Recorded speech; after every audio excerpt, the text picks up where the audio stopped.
and welcome back to Trek Untold, the Star Trek podcast that goes beyond the stars. I'm your host, Matthew Kaplowitz, and in this episode we're continuing to talk about Star Trek Picard Season 3. So we're now up to episode 308, the 8th episode in the 3rd season. So by the way, if you have not caught up, there will probably be spoilers in this conversation, so you might want to press pause until after you've watched that episode, and then come back here to check out this one. For those of you still with us now, though, today's guest is very, very exciting to talk to because this is a newcomer into the world of Trek and someone who's now been surrounded by all these great luminaries and has gotten a real crash course, pun perhaps intended, in the world of Star Trek. And that person we're talking to today is Ashlei Sharpe Chestnut. You'll recognize Ashlei as Commodore Geordi La Forge's daughter, Sydney, who was piloting the Titan-A alongside Captain Shaw, until Riker and Picard happened to come aboard and cause all the hijinks along with 7 of 9 that have brought us to where we are in the show now. For me, I think Ashlei has been one of the standouts of this season because she's brought so much energy and enthusiasm and charisma into this character. And I could say the same thing about Ashlei in real life because in this interview I had with her today, that same kind of energy, that same kind of feeling was happening with me. So she's a very genuine, high energy kind of person and brings so much to the role of Sidney La Forge. I'm not gonna lie, I'm also like a lot of you folks out there, I'm absolutely shipping Jack Crusher and Sidney La Forge. And yeah, we're gonna talk about that too during this interview. Ashlei has fit in so perfectly into the Star Trek universe. I think you're going to really enjoy what she has to say about her time on board that ship and with that crew. So let's go ahead and get on into things right now. But before we get to the interview proper, I do want to remind you out there, if you're new to Trek Untold, please follow us on Twitter, on Facebook, and Instagram at Trek Untold. And if you're also on TikTok, well, guess what? So are we now. Yes, Trek Untold does have a TikTok. I'm not going to be doing any crazy Klingon mating ritual dances or anything like that, but I will be posting some clips there from the show. So if you're on that platform too, go ahead and follow us there. Shout out to all my Patreon supporters as well. Without you guys, I could not make this show happen each and every week. If you're in a position to financially help this show, please visit patreon.com/trekuntold, and you can see the different ways you can help out this podcast at very small cost. There's all sorts of cool perks as well, including having the chance to ask guests on this show questions and getting these episodes before anybody else does. There's a bunch of other important links as well. You guys can check it out in the show notes for this episode, but I really just want to get right on into this one now. So without further ado, let's go ahead and meet with Ashlei Sharpe Chestnut. Computer, access interview file. So Ashlei Sharpe Chestnut, welcome to Trek Untold. So excited to chat with you today. Thanks for having me. So I just watched your Ready Room episode with LeVar and Mica Burton to prep for this chat here. And I got to say, like, seeing you and Mica together, I had to like double check your Wikipedia because I was like, am I sure that she's not related to LeVar Burton? I mean, you two seem like real life sisters. And frankly, LeVar just feels like your dad. Yeah. How did that happen? Oh, man. I think from jump, like when we first met each other on set, I met her briefly. I think she had like a hair test or like a camera test. I forgot what she had, but we briefly crossed paths. Honestly, at that moment, I didn't know she was actually LeVar Burton's daughter. I just was like, hi, nice to meet you. You know, can't wait to play sisters. And then I think I said this too in the Ready Room, but Jonathan Frakes told me that, no, that's his actual daughter. And I was like, you would never know it. Like, she's so humble, so sweet. And again, we just really hit it off. And then the fact that like LeVar too has been so kind. Like, I remember first meeting him on the lot. I was coming out of my trailer and so is he. And I just yelled across and I was like, hi, I'm Ashlei. I'm going to be playing your daughter. And I just ran over and gave him a hug. And honestly, the bond has been strong ever since. That is so amazing. And like, were you much of a Star Trek fan before this? Because I do know from like checking out your Instagram, your like icon is actually Geordi La Forge. Yeah, and it's been like that since like 2017 or 2016. Wow. So I this whole run, I've been like, yeah, I low key manifested playing, you know, this role. But yeah, like my mom was a huge Trekkie growing up. She would call me number one. So I think Star Trek has kind of always been ingrained in my brain from a young age. That is so cool. And, you know, you're on Picard now. You're working with all these veterans of Star Trek, the true heart of the next generation crew. And, you know, you're also getting to not just work with these people, but you're also getting to kind of be on the sidelines and watching them interact and perform with each other. Describe to me what it's like to both work with these icons and then also be a fly on the wall in between takes and when they're doing their work with each other. Yeah, I mean, definitely a masterclass in just acting in and of itself, but also seeing their dynamic. Like, I've heard of the jokes and the pranks that they would like play on each other, but being able to see them banter with each other and joke around, I think that's that's kind of what I'm taking away from this whole experience, like this whole idea of family. Like, people talk about, oh, we're family, but like these people are actually family. Like they were talking about knowing Mica before she was even born. And like, it's just a testament to their own friendship and I guess family. Yeah. I think that's kind of like the core of Star Trek. You said right there, especially for Picard right now, it's all about family and the different versions of family. What's your take on that and how family has been a major part of the story for Picard? Yeah, I think the major part for, my character, Alondra's character, Jack's character, like we're the children, the legacy, of these iconic characters. And I think too, I had a line in episode 306 when I'm talking to LeVar and I'm like, Geordi's like, they're not your family. And I'm like, yes, they are. You taught me that.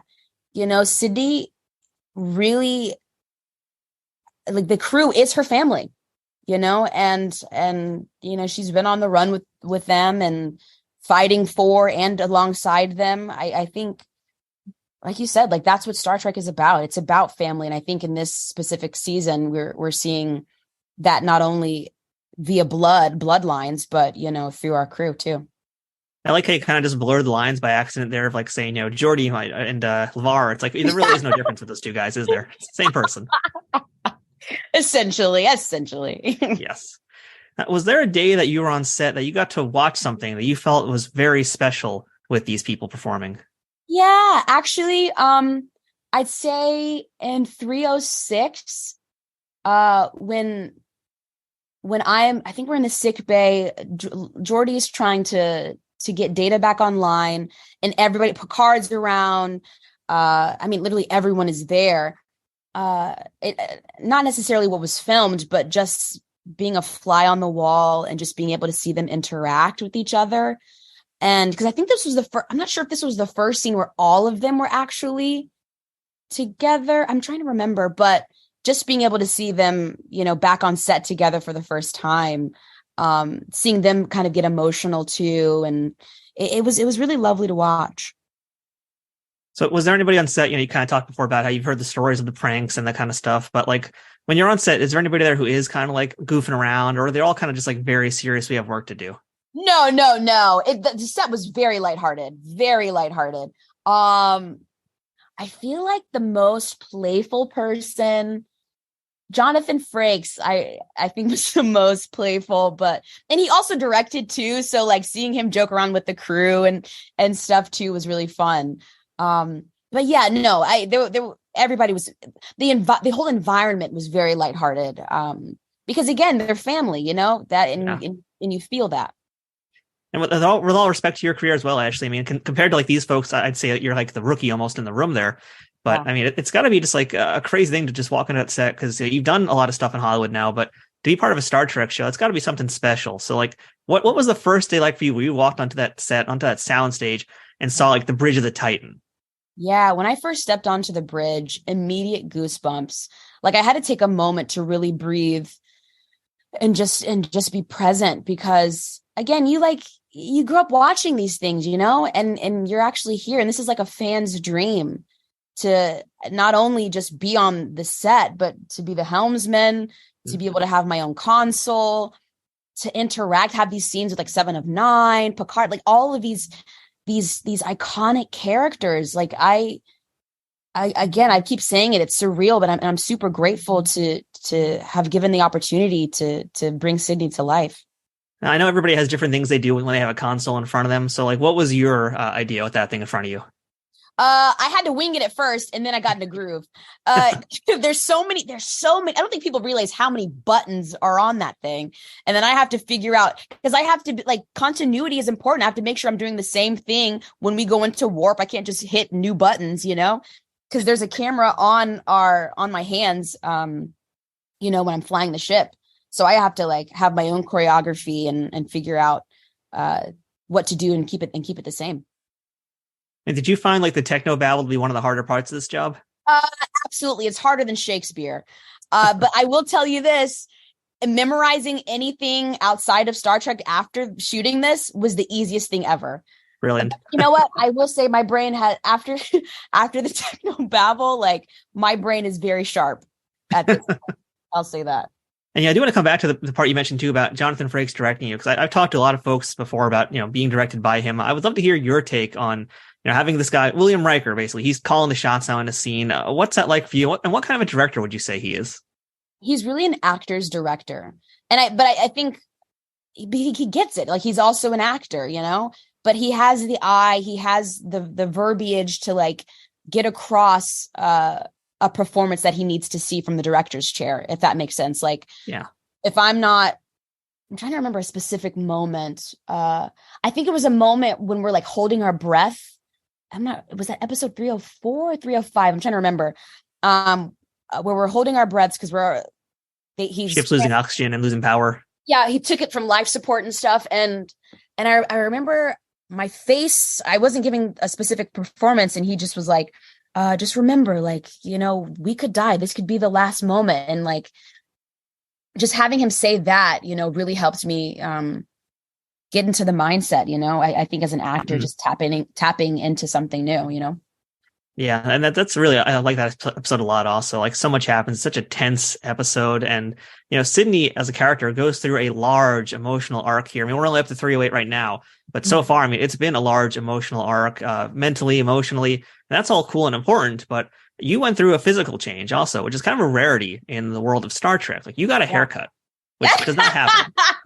And I heard there's like some story behind the scenes with this one. So can you tell me if there's any truth to that? Yeah, sure. So I had the bob, beforehand. I wasn't really a fan of it. And from like just seeing it in episode 1, it got a little better because they like changed the wigs behind the scene. But from seeing myself from that first episode, I was like, oh God, is there like a scene or a moment later on, where I could possibly change it? And the writers were like, well, there's this, the changeling moment, and I was like, oh, well, obviously Sidney wouldn't want to see her dead body in the mirror, again. So it justified that moment to change it there. And that was like the only place in the script where it was justified. And I asked Terry, I was like, hey, can I change my hair? And he was gracious enough to allow me to do it. And that's how the hair change came about. Yeah, Ashley, I don't know if you realize what a big, huge deal it is to happen like in mid-season too. Yeah, but like, I'm also like, I'm super happy that fans are like, oh, it makes so much sense. Like, yeah, obviously. Absolutely. So I'm happy that like my choice to do it like was justified and that fans are on board about it. Yeah, that was a spot on choice. And it really shows like the passion and enthusiasm you have for the character of Sidney La Forge too. And to kind of go on that, I'd like to ask, what is your thought, and keeping in mind that we are only up to 308, so we can't talk about what happens by the end, but, what was your initial thought of who Sidney La Forge is and what the journey was going to be for her, what you were going to do with that character, with those words? Sure. Like I initially only signed up for like 2 to 3 episodes. Like, really? I didn't know I would be throughout. And so like, and initially when I got the casting breakdown, it was like, she's charismatic, she's smart, intelligent, and strong. But I think we're definitely seeing a little bit of each of those adjectives reflected throughout, at least so far in these 8 episodes. Yeah. And you also got to have some serious action very recently in Picard. You had a fight scene where Jack Crusher is controlling Sidney against some of Vadic's goons. And I'd love to know how much of that was you, how much of that was a stunt performer, and how much fun was that to do? Oh my God. So we started this back in December 2021. That was our first stunt rehearsal. And then I think we had our second stunt rehearsal in January 2022. And then we shot it later in January, later half of January. Oh my God. So I think at least what's shown in episode 307, I had another fight scene, but they cut it out. But the role is my stunt double Cena, but the actual ducking from the punches, that's me. The phaser shot is me. But yeah, shout out to my stunt double. She made me look really cool in that role.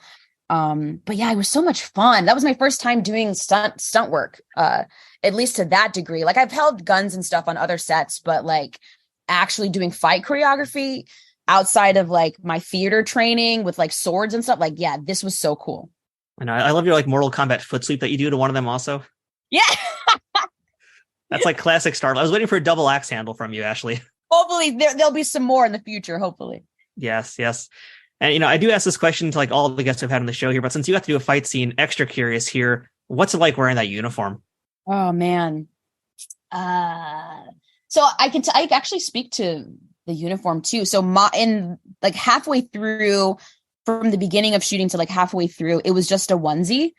And then they separated it halfway through. So it's like the top is obviously separate from the bottom, but again, surreal, all the adjectives, because I mean, you see this uniform for decades, and it's like, wow, I'm finally wearing a Starfleet uniform.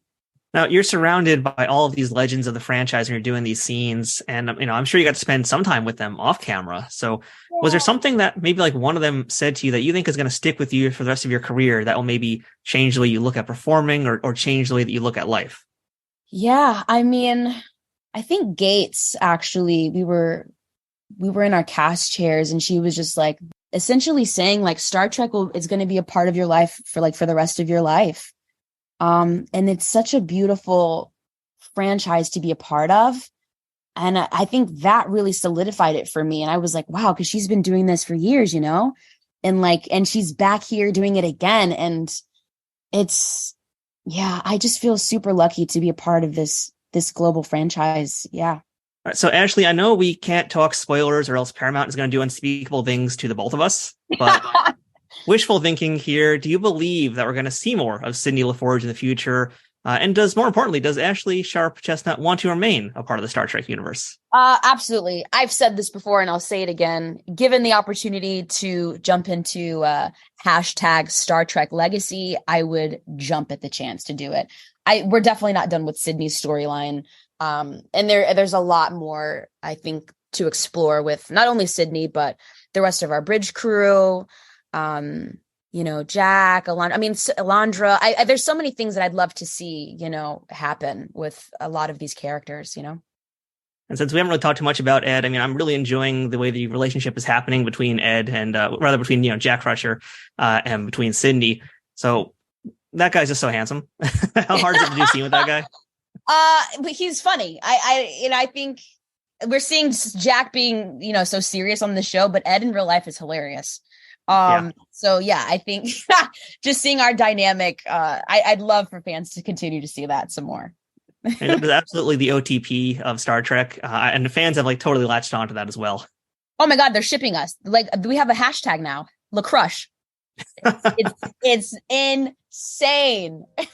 Did you ever think you would be part of a Star Trek OTP? No, I did not. But honestly, I'm embracing the ride. All right, well, awesome. Well, Ashley, thank you so much for chatting today. Really appreciate your time. I'm loving what's happening with the character. I'm so annoyed we can't talk about what's happening in the last 2 episodes because we're not there yet, but you're doing an amazing job, amazing performances. So thank you so much for chatting today. Thanks. We'll chat again soon. Thank you so much.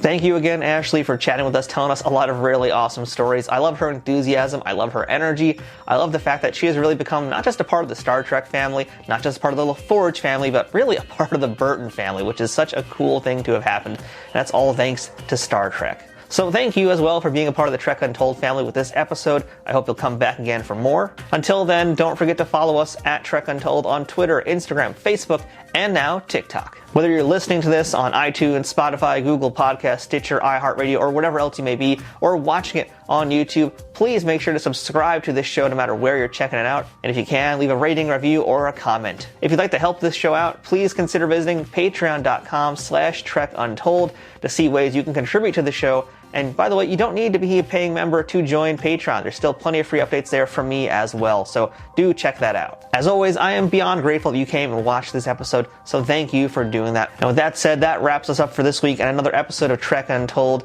So until next time, I'm Matthew Kaplowitz, and remember, fortune favors the bold. Trek Untold is sponsored by TrekSphere.com. Promoting fan-produced Star Trek content in all forms, is powered by the Rageworks podcasting network, and is affiliated with Nerd News Today.